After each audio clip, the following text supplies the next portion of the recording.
Welcome back to my channel রং বেরঙের সবাইকে স্বাগত। প্রতিনিয়ত আজকেও হাজির হয়েছে একটা ব্লগ ভিডিও নিয়ে। সকাল সকাল আমি রান্নাঘরের থেকে আমার ব্লগটা শুরু করলাম। আজকে সোমবার, ব্রেকফাস্টের আয়োজন করা হচ্ছে। দেখো তো এটা কি করছি, দেখো তো, দেখে লোভ হচ্ছে নাকি? মাছের তেল আলু দিয়ে ভাজছি। এই দেখো এখানে আম আছে, জলে ভিজিয়ে রেখেছি। এখানে তো চা রয়েছে, এখানে ভাত। প্রথমে ভেবেছিলাম মাছের তেলটা বড়া করবো। এই দেখো ভাতটা এখনও ধোয়া বেরোচ্ছে। পিস পিস করে মাছের তেলটা কেটেও ছিলাম, তো কর্তামশাই বললো না বড়া করতে হবে না, এমনিই করো। তো আমি এই মাছের তেলটা এখন ভাজছি। আজকের ব্রেকফাস্টটা একদম জমে যাবে। কাদের কাদের পছন্দ এই মাছের তেল পটকা বলো? কালকের ভিডিওতে তো দেখেছ চুল করেছি, এত করেছি, এত এক ডজন চুল ছটা ছটা করে 30 টাকা নিয়েছে।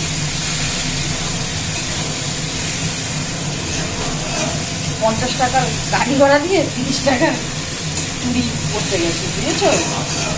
এটাকেই বলে খাজনার থেকে বাজনা হয়েছে, তাই না?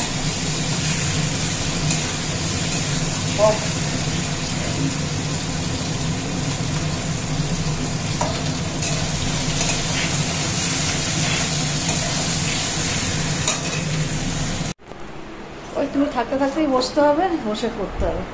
একসময় এত সেলাই করেছি, এখন সেলাই করতে আলসি লাগে। এবার খেতে বসলাম। এক থালেই নিয়ে নিয়েছি, মেখে আবার আলাদা প্লেটে দেওয়া হবে। কর্তামশাই আসতে চাইছে না, তাই কর্তামশাইয়ের সঙ্গে একটু বক বক করলাম। এই দেখো দেখো আজকে কর্তামশাই মাখছি। আমার আর কর্তামশাই মাছের তেল দিয়ে ভাত। সকালের দিকেই না এটা খাই, কেননা এটা না অতটা তো সহজে হজম হয় না, সারাটা দিন অনেকটা সময় পাবে। দুপুরে খাই না এগুলো, দুপুরে খেলে না হজম হতে চায় না। দুপুরে খাওয়ার পর তো অতটা হাঁটা চলা হয় না। সকালে খেলে কি সারাদিনে কাজকর্ম থাকে, হাঁটা চলাতে ইয়ে হয়, হজম হয়ে যায়। খেয়ে নি। কেমন কেমন তো তেলটা দারুন।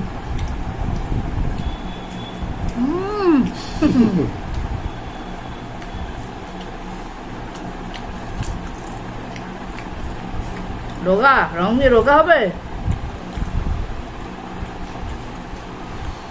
জিব্বা থাকলে রোগা হওয়া যায় না। কি করবো, খেয়ে এসছি এতদিন, খাই আর কয়দিন, আর বেশি দিন মনে হয় না খেতে পাবো। খেয়ে থাকতে পারবো তো, হজম হবে না।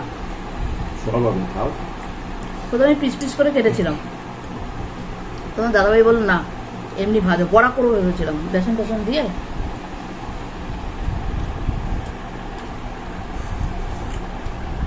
আহা দেখো খেয়ে নি। হ্যাঁ, রান্না হয়ে গেছে, ভিডিওটা এডিট করতে বসবো।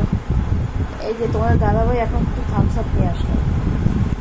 এখন একটুখানি থামস আপ বললে আবার যদি কিছু কোল্ড ড্রিঙ্কস আছে, তোমাদের তো কোল্ড ড্রিঙ্কস বলা যায় তো, থামস আপটা ব্র্যান্ডের নাম তো, দরকার নেই। কোল্ড ড্রিঙ্কস নিয়ে আসলো, তো একটু খাচ্ছি। আগে না অনেক খেতাম এই মাছের তেল পটকা বলো বা মাছের তেলের বড়া বলো, কিন্তু দাঁড়াও দেখতে পাই না। এখন খেয়ে হজম করতে হয় না গো, ভয় লাগে। আর তোমাদের দাদাভাই তো বলছে গলার কাছে এখন টোকা টোকা হয়ে আছে।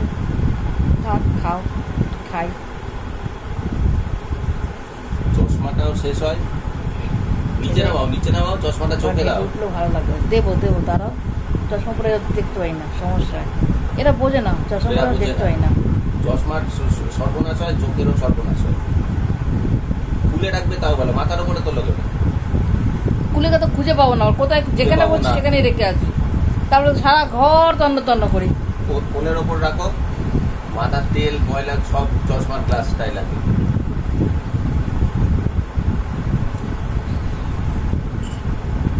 তবে আগে না চামচাগুলো একটু ঝাঁজ ছিল, আবার চামচা আগে এই কোল্ড ড্রিঙ্কসগুলো না ঝাঁজ ছিল না গো, ঢেকুর টেকুর উঠতো খাওয়ার সঙ্গে সঙ্গে ছাঁচ।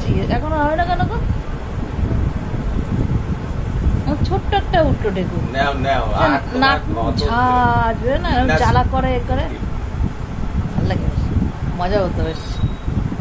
ছোটবেলা করতাম, প্রথম শিফটে দিয়েই না বেশ গান মুখ জ্বালা করতো, ঝাঁজ উঠতো একটা। আজ মাছের ঝোল আর ভাত রান্না করতে আর কিচ্ছু করিনি।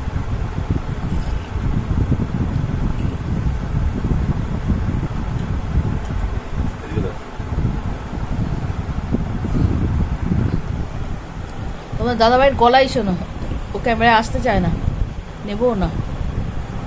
আমি আমার বড় চ্যানেল না বলে কি আমি কি সস্তা নাকি ওকে জোর করে নেবো? ওকে অত তোষামত করে ওখানে পারবো না। এডিট করি, হ্যাঁ ভিডিওটা আমার ছাড়া হয়নি, এডিট করি, এডিটটা করিনি, এডিটটা করে আসছি। কারণ সব যেন নিচটায় পড়ে, দেখো তলাটা আরো চাপ দাও, ওইটা কালো কালো চোখ হয়নি হয়নি, ছোপ না, ভালো মতো ছোপ হয়ে যাচ্ছে, কলিং দিয়ে ডলো, ওরম ভাবে হবে না। তখন আমি বারণ করেছিলাম সাদা ফ্যান কিনবো না, না সাদা ফ্যান কেন, আমি জানি তো।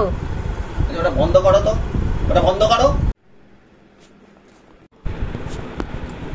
কিন্তু রান্নার পর থেকে আর তোমাদের সামনাসামনি আর আসতে পারিনি। খাওয়া দাওয়া সেরে একটু শুয়েছিলাম, সন্ধেবেলায় উঠে সন্ধে দিলাম, চা খেলাম, কিছুই শেয়ার করতে পারিনি। তাই এখন কত মাসের আসার সময় হয়েছে। আমাকে বললো দরজাটা খুলে রাখো, আসছি। চাল নিয়ে আসছে, এই সামনের এই দোকানের দাদা চাল নিয়ে আসছে। হ্যাঁ আসুন আসুন।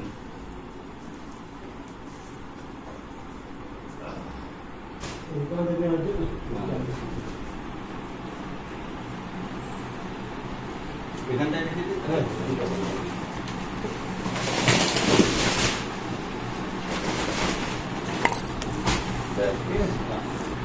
হ্যাঁ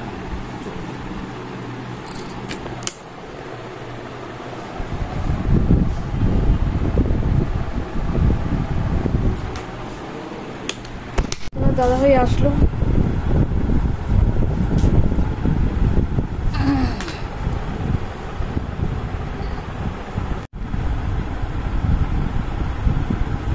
এই ঘরে খাওয়ার সব নিয়ে এসছি।